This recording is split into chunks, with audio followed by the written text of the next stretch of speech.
Finally from us, though, this evening, the man from Hertfordshire who's raised thousands of pounds for charity by wearing fancy dress on work video calls during the pandemic. We've all been tempted, haven't we? And Nick Giametta began dressing up during the first national lockdown to help give his colleagues a bit of a laugh. But it's been so successful that he's decided to keep the costumes coming, as Liz Summers reports.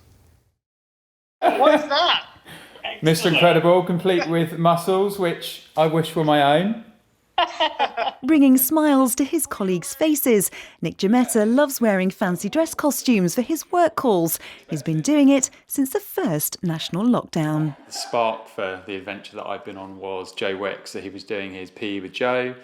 Every Friday was a fancy dress Friday, and I was homeschooling my children, juggling work. And I was curious about what impact wearing a costume to work might have on my colleagues. I was sensing that lockdown was impacting the mental health of the people around me. So I wore a costume to work and it's snowballed from there. Nick's come up with dozens of costume ideas. He's also raised thousands of pounds for charity with a focus on mental health. When I was a student, I really suffered with anxiety and depression, and that manifested itself in me feeling suicidal for a period of time. But 2 or 3 years ago, I had the opportunity to share my experience.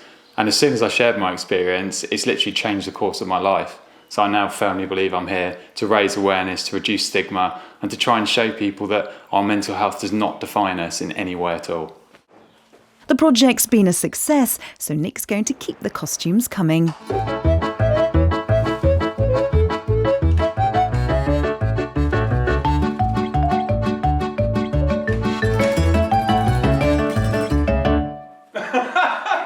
We just need something that's a bit silly and a little bit of fun to just give us some hope and positivity.